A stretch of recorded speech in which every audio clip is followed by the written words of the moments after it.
Assalamualaikum warahmatullahi wabarakatuh.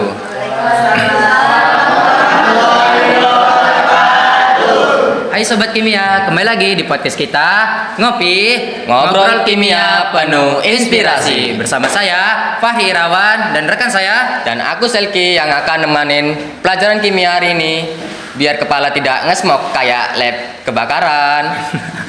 Di sini kita akan bahas kimia yang katanya bisa bikin senyum-senyum, tapi bukan karena gebetan, saldo atau rekening, tapi karena Es krim.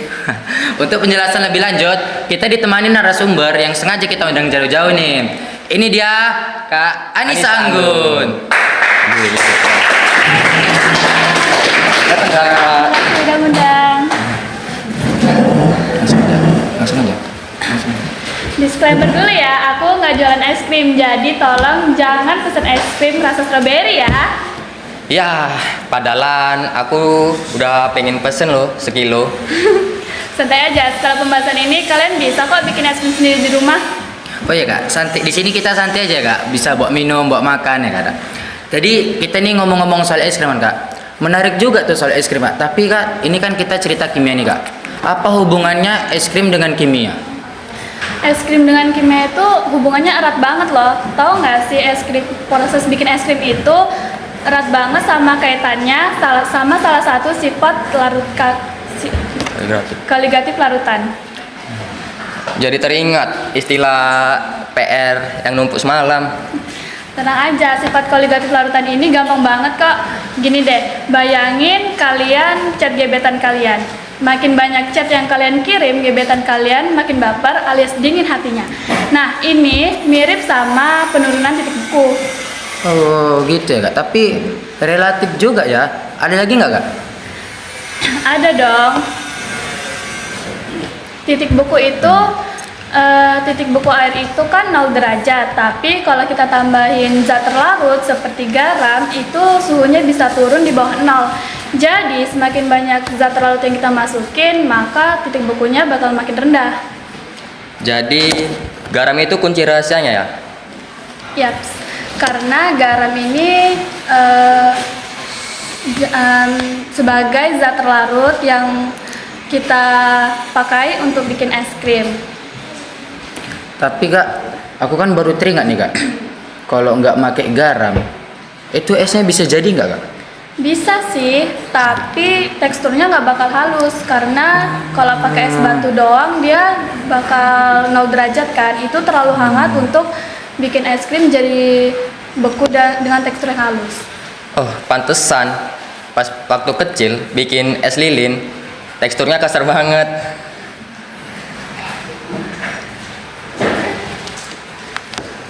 Jadi ini Kak, tekstur yang enak itu bukan cuma soal rasa ya, tapi hasil eksperimen kimia gitu. Iya, karena pada proses ini itu membutuhkan emulsi. Emulsi itu campuran lemak, air, dan udara. Kalau nggak ada emulsi, es krim bakal jadi nggak halus gitu, jadi kayak es batu biasa. Wah, ternyata es krim punya standar kualitas juga ya? Nggak sembarangan. Jadi aku jadi mana ya Kak? Jadi salut sama sepotong es krim ini. Cuman sepotong es krim, tapi rintangan hidupnya kayak banyak kali gitu ya kan Kak? Iya, tapi kalau untuk sifat koligatif larutan ini nggak hanya es krim loh, masih ada lagi.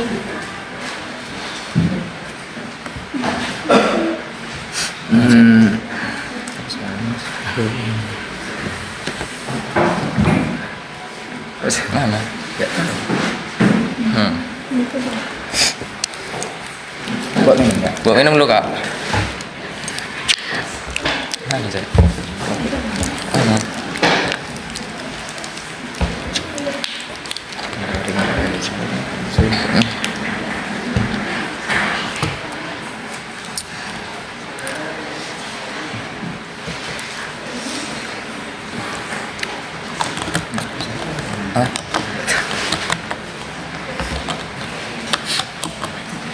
Jadi Kak, ini kan es krim nih Kak. Ada nggak mungkin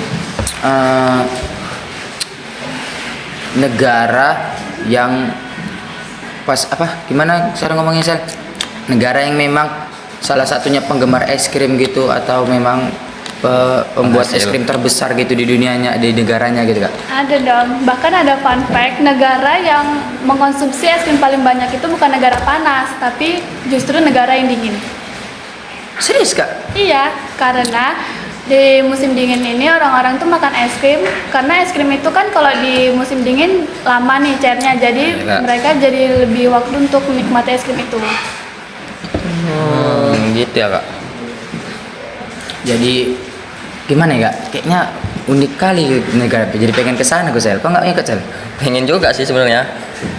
Mau nitip Kak es krimnya? Nitip lah. Ya nggak bisa lah Kak. Kalau misalnya awak bawa dari sana gitu kan Kak es krimnya, sampai sini dia jadi susu cair lah Sel. Iya juga. Apalagi nih Sel mau ditanya sama kakak ini Sel. Setelah di sini nih. Apa ya? Oh, gimana kak proses cara pembuatan es krim ini kak? Iya Kak. Jadi proses bikin es krim itu kan tentunya kita punya alat dan bahan kan. Nah alat dan bahannya itu ada kaleng, es batu, garam, baskom aluminium, susu cair dan perasa es krim. Kalian bebas sih pilih rasanya apa aja. Terus adonan es krim ini kita buat pakai susu cair dan bubuk perasa itu, kemudian diletakkan di wadah yang dikelilingi es batu. Tapi es batu aja nggak cukup, kita harus tambahin garam ke es batu. Kalau itu wadahnya terserah gitu Kak. Misalnya entah mau kita pakai toples yang atom atau aluminium gitu Kak. Kayak mana? Gimana Kak? Kalau bisa sih yang aluminium ya, biar bisa dinginnya itu biar cepat merambat gitu. Oh, jadi gitu Kak. Terus nih Kak, itu mungkin prosesnya bisa sampai berapa lama itu Kak? Prosesnya paling kurang lebih setengah jam lah. Setengah jam itu bisa mungkin buat sekitar sekilo gitu ya gitu Enggak Kak? dong. Nggak nyampe gitu, Kak? Dikit-dikit aja bikinnya. Oh, Garamnya itu kak kasar apa halus sih kak yang digunakan? iya kan kakak bilang tadi kan harus Pakai garam. pakai garam gitu kan Kak. Nah, Garamnya itu yang digunakan garam kasar. garam kasar. Tapi kok garam halus mungkin bisa juga gitu Kak. Nggak pernah nyoba sih kalau garam halus. Terus Kak, itu kan es krim tuh kan Kak. Jadi Kak, mungkin kalau dari penjelasan lain yang tentang es krim gitu, kalau misalnya entah awal mulanya terbuatnya es krim atau yang lain gitu Kak, ada nggak penjelasan lain Kak? Entah misalnya apa kayak gitu Kak, nggak ada? Yang kakak selama pernah alamin lah gitu dari selama kakak buat es krim. Ya mungkin ada tantangannya gitu dari buat es krim gitu Kak. Iya. Ada nggak Kak gitu Kak? Tantangannya ada di waktu muter-muterin es krimnya itu sih, karena udara yang masuk itu terlalu banyak, jadi payah bukunya gitu. Jadi itu harus misalnya kan kakak bilang dari di suatu tempat gitu kan, itu harus tempat tertutup gitu Kak tempatnya Iya, itu. Nggak tutupnya boleh harus masuk rapat gitu dengan wadahnya. Jadi udah ditutup, dikasih es batu dikeliling, kasih garam, baru diputar-putar gitu Kak. Iya. Itu manual Kak. Iyalah.